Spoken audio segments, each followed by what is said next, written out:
Baik, Alhamdulillah kita kembali lagi dalam Assalamualaikum. Masya Allah kita akan bersama dengan peyatim, Lambayan Syurga Budayakan Menjaga Anak Yatim. Dan bersama dengan saya sekarang ni, ya Allah, selalunya jumpa kat kaca TV je. Hari ni dapat duduk sebelah, rasa macam berbangga juga sebenarnya. Masya Allah, di sebelah saya kita ada ikon peyatim. Kita bersama dengan Datuk Dr. Haji Muhammad Fadilah Kamsah. Assalamualaikum Datuk. Waalaikumsalam warahmatullahi Kak Dewi. Alhamdulillah. Alhamdulillah Datuk, apa khabar? Saya sihat. Alhamdulillah, Masya Allah, Alhamdulillah sihat. Dan kita juga ada bersama dengan adik-adik kita yang cantik, yang comel-comel ni. Kita ada bersama rakan usra kita daripada Puncak Kasih Harmoni, betul ke? Rumah Kasih, Rumah Kasih Harmoni dekat Paya Jaras. Kita bersama dengan adik yang kita kenalkanlah, adik Muhammad Naufal. Ni adik Muhammad Naufal. Kita ada adik Muhammad Yusof. Di hujung sana, Allah comelnya. Umur berapa ni? 6 tahun. Dan kita ada Siti Nur Hazlinda di sebelah saya, dan juga kita ada Misha Azlin di hujung saya. Manis dengan orang-orang ini, Masya Allah. Ini antara rakan-rakan usrah kita. Jadi Tok Abah, saya terus panggil Tok Abah kat sini. Okay. Jadi mungkin boleh kongsikan kepada kami tentang melambangkan masyarakat di suatu tempat, sudah pastinya ia memberi kesan dalam kehidupan seharian kita. Jadi mungkin Tok Abah boleh huraikan situasi di mana menjaga dan mengambil berat soal hal ehwal anak yatim dahulu merupakan budaya dalam masyarakat Melayu, dan kerabat saudara mara mereka saling menghulurkan bantuan untuk kelangsungan anak yatim ini. Jadi Tok Abah mungkin boleh kongsikan. Baik, terima kasih ya Kak Dewi dan semua anak-anak ya, semua anak daripada rumah Harmoni Paya Jaras. Yalah, bercakap tentang budaya terutamanya dalam konteks menjaga anak yatim ni. Budaya tu satu amalan ya, cara hidup satu masyarakat, satu kaum, satu bangsa yang dikatakan tu dari generasi ke generasi dan menularlah ya, dan diperkembangkan.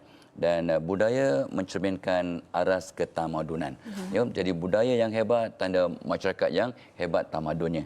Ya, jadi itu sebabnya kita ni dalam konteks Malaysia, budaya kita kalau budaya Melayu Islam ni, ya Allah, sepatutnya berteraskan agama, sepatutnya terbaiklah. Ya, merentasi agama, merentasi kaum, merentasi negeri. Ya, dan Tok Abah ingat sepotong ayat daripada surah Al-Hujurat ya, ayat 13 tak salah Tok Abah, dia kata apa? Ya ayuhan nasu inna khalaqnakum min dzakarin wa unsa wa ja'alnakum syu'uban wa qabaila wa ta'arafu. Ya, sebenarnya sesungguhnya aku telah mencipta manusia daripada laki-laki dan perempuan dan bersuku kaum, atau daripada berbangsa-bangsa dan bersuku kaum. Untuk apa? Untuk kenal mengenali. Ini pun asas budaya, kenal mengenal dan tolong menolong, berhidup dalam keadaan yang harmoni. Jadi dalam konteks itu kita kena katakan tu sentiasa mengenali, tak kenal maka tak cinta kan.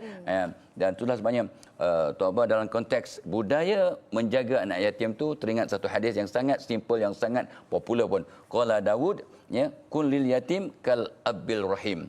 Ya, jadilah kamu sebagai seorang ayah yang penyayang kepada anak yatim. Jadi kalau semua ayah-ayah orang lelaki menganggap anak yatim sebagai anak mereka sendiri, maka itu satu budaya yang akan menjaga kelangsungan kehidupan anak yatim, ya, mudah-mudahan selamat dunia dan akhirat.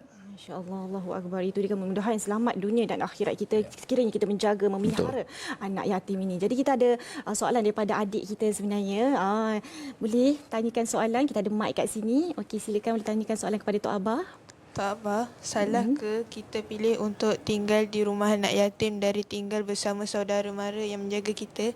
Wow. Soalan, Masya Allah. Allahumma selamat. Ya, soalan tu pun akan menyentuh hatilah ya, sebab ialah afdalnya ya, yang terbaik bila situasi itu okey, ahli keluarga pun ada kemampuan, ada kemudahan untuk menjaga.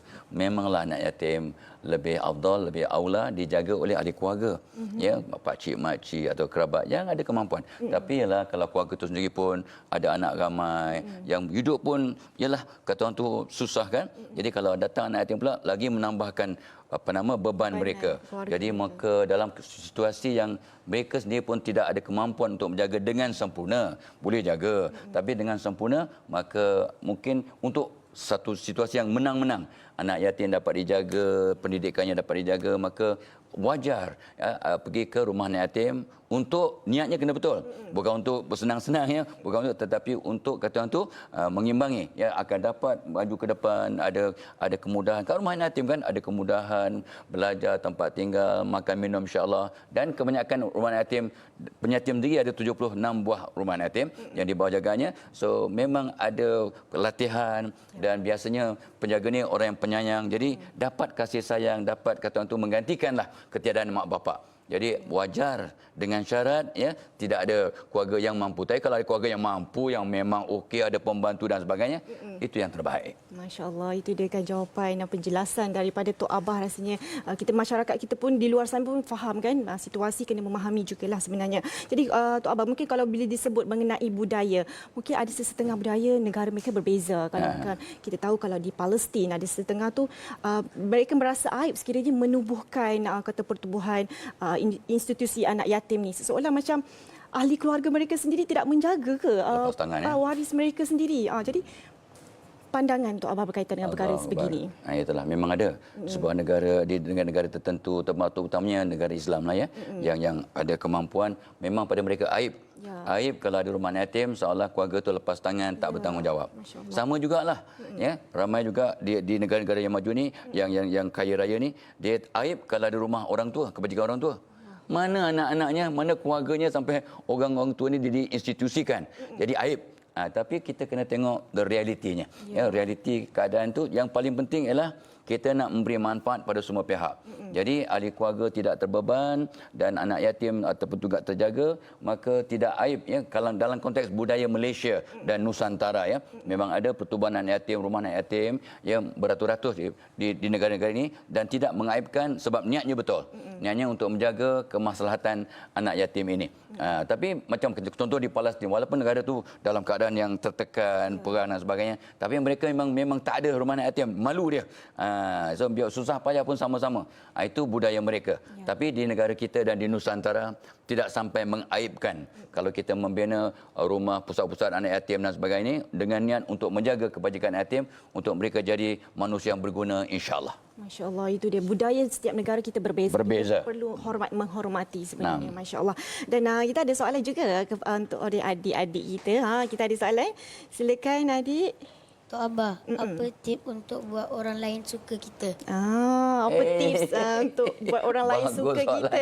Masya-Allah. Macam mana tidak buat orang suka? Ramai orang suka je ya? Alhamdulillah, alhamdulillah Datuk.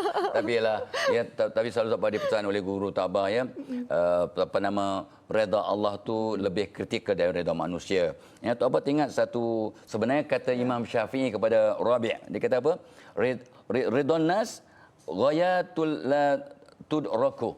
Artinya nak dapat kata tu redha manusia ini sesuatu yang almost impossible. Ya, sebab nak beri puas. Dan Tok Abah ingat kata-kata Ibrahim Adham kepada anak muridnya bila nak berpisah, buatlah sesuatu yang Allah suka walaupun orang tak suka. Jangan buat apa yang orang suka tapi Allah benci. Jadi dalam konteks itu Naufal ya, lainlah kau nak cari makwa, itu cerita lain. Jadi kau mudah lagi. Ya, tapi yang cantiknya, barang siapa mencari redha Allah, Allah akan jadikan orang suka kat kita. Kita dapatkan hubungan Allah, Allah dapatkan hubungan kita dengan sesama manusia. Satu. Yang keduanya, seorang guru Tok Abah pesan, barang siapa yang doakan orang lain tiap-tiap hari dalam diam, ya kita doakan, maka kita sayang pada orang yang kita doakan. Orang yang kita doakan sayang kat kita. Doakan penjaga, doakan kawan-kawan, doakan guru-guru, maka mereka akan sayang kat kita, kita sayang kat mereka. Ya, ada lepas tu afwanlah, bila kita tolong orang, Allah akan tolong hambanya. Bila hambanya tolong saudaranya, kita tolong orang dengan ikhlas, maka orang akan sayang kita. Dan last sekali ya, ini dia. Rupanya sayang menarik sayang. So bila kita Dewi ke anak ke, bila kita hantar gelombang sayang, kita nampak je orang, wahai Allah, aku sayang orang depan aku ni kerana kau. Jadikanlah mereka orang positif dan sayang pada aku. Sayang menarik sayang. Sebenarnya kadang kita nampak orang kali pertama terus sayang, tanpa sebab, rupanya orang sana pun menghantar gelombang sayang. Masya-Allah, itu dia kan. Kita nak orang sayang kita kena sayang. Naam. Yes. Apa kita beri kita dapat. Apa kita beri kita dapat, insya-Allah. Jadi adik Naufal, insya-Allah kita berikan kasih sayang, insya-Allah nanti orang pun sayang kat kita juga, masya-Allah. Jadi mungkin Tok Abah mungkin boleh kongsikan nasihat kepada kami semua penonton-penonton Assalamualaikum pagi ini, untuk kita semua masyarakat berkenaan dengan kepentingan penjagaan ataupun menjaga anak yatim ini? Allah Akbar. Sebenarnya terutamanya Tok Abah selalu dipesan oleh guru-guru kita, bila kita duduk makan kat kedai kat mana-mana, datang peminta sedekah kat kita. Yang diuji bukan peminta sedekah. Yang diuji adalah kita yang sedang makan tu. Sama jugalah bila anak yatim tu Allah anugerahkan kepada masyarakat. Sebenarnya Allah nak bagi peluang pada masyarakat membantu dan membantu dan membantu. Sebab Nabi pesan, ana wa kafilul yatim fil jannah kahatain. Aku bersama orang yang menjaga, menolong anak yatim ni, cenggini, rapat di syurga. Jadi kita kena ingatkan bahawa sebenarnya menjaga anak yatim ni satu anugerah daripada Allah kepada kita. Jadi kita ni tanggungjawab bersamalah. Jangan sampai ada anak yatim yang terbiar, dan kan terang kita bantu anak yatim tu, mana tahu yang kita bantu ialah keluarga kita sendiri. Keluarga kita pun jadi anak yatim. Mungkin anak saudara kita dan sebagainya, cucu kita jadi anak yatim. So bila kita tolong, maka Allah akan bantu mereka, insya-Allah. Masya-Allah, itu dia tanggungjawab bersama sebenarnya anak yatim. Kita tahu Nabi Muhammad sendiri pun sangat menyayangi anak Nabi pun anak yatim sejak kecil. Nabi pun anak yatim. Jadi masya-Allah. Jadi Tok Abah, mungkin Tok Abah boleh kongsikan juga kepada kami berkaitan dengan kempen Apia kepada penonton di pagi ini bersama dengan Assalamualaikum. Baik, jadi ini satu terima kasih Kak Dewi dan anak-anak yang semua para penonton lah. Sebenarnya Apia ni Akademi Pendidikan Islam ASEAN. Dia satu projek yang Tok Abah anggap sebagai satu projek yang sangat murni daripada Peyatim dan Yawatim, Yayasan Pembangunan Anak Yatim Miskin Malaysia ni lah. Jadi ni kombinasi satu projek di mana kita nak bawa dan kita nak latih anak yatim dari Malaysia dan 8 buah negara Nusantara di ASEAN. Di ASEAN ni untuk datang belajar, kita nak bangunkan anak yatim jadi apa nama orang yang bertanggungjawab, berpendidikan dan jadi dai, insya-Allah. Dan pusat ni perlukan dana lah. Jadi kita bila membantu, ingat yang Tok Abah sebab tu, menyantuni anak yatim adalah jaminan kita bersama Rasulullah. Ana wa kafilul yatimi fil jannah kahatain. Aku bersama orang yang jaga anak yatim ni seperti rapat begini antara dua jari. Jadi jom kita, Tok Abah nak seru diri Tok Abah sendiri dan semua yang ada ni, jom kita sama-sama memberikan sumbangan. Jangan takut. Jangan tunggu kaya baru nak kita berinfak atau bersedekah. Bersedekahlah sampai kaya raya. Sebab Nabi jamin, Nabi dah jamin barang siapa bersedekah, terutamanya membantu anak yatim, Allah tak akan jadi kurang ataupun miskin, bertambah. Tok Abah pernah jumpa kes bagi RM2 dengan ikhlas, dia dapat pulangan RM5,000 on the spot cash. Dia bagi RM2 dengan, walaupun dia sebenarnya susah, dia bagi RM2 kat tabung masjid. Baru keluar je masjid, dia dapat satu membantu orang bagi dia hadiah RM5,000.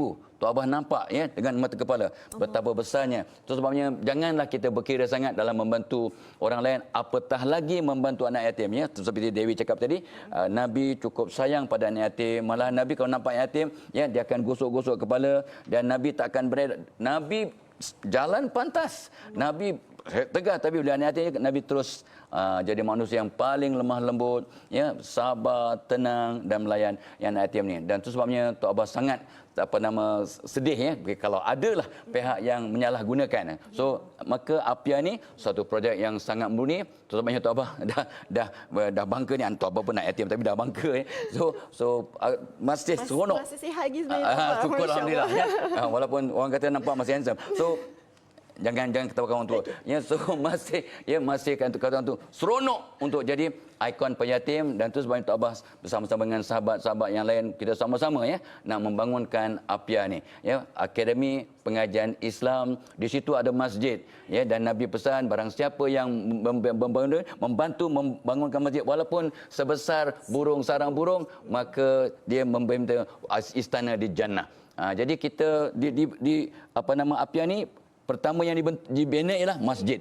Lepas tu akademinya. Dan lepas tu di situ dilatih anak-anak daripada Malaysia dan ASEAN untuk jadi orang berguna, jadi pemimpin, jadi dai. Dan kita kalau membantu, mudah-mudahan akan dapat sebagai amal jariah yang akan berkekalan sampai bukan 7 keturunan, sampai kiamat, insya-Allah. Insya-Allah, amin ya rabbal alamin. Masya-Allah, itu dia kata penjelasan daripada Tok Abah. Terima kasih banyak-banyak Tok Abah kerana bersama dengan kami. Masya-Allah, ingatkan kami supaya kita sentiasa kena menyantuni anak-anak yatim. Masya-Allah, terima kasih banyak-banyak. Dan terima kasih kepada adik-adik kita, comel-comel semua kita daripada Rumah Kasih Harmoni Paya Jaras. Terima kasih banyak-banyak. banyak. Kan, dan kepada para penonton, insyaAllah kita nak berehat dulu seketika. InsyaAllah selepas ini kita akan bersama dengan Talib selepas ini, insyaAllah.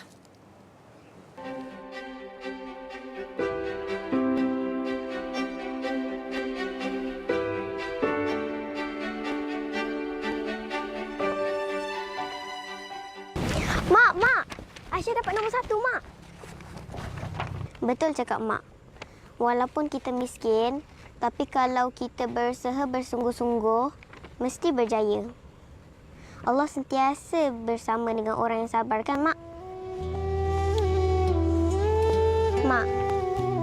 Mak rehat dah dulu. Besok Aisyah datang balik.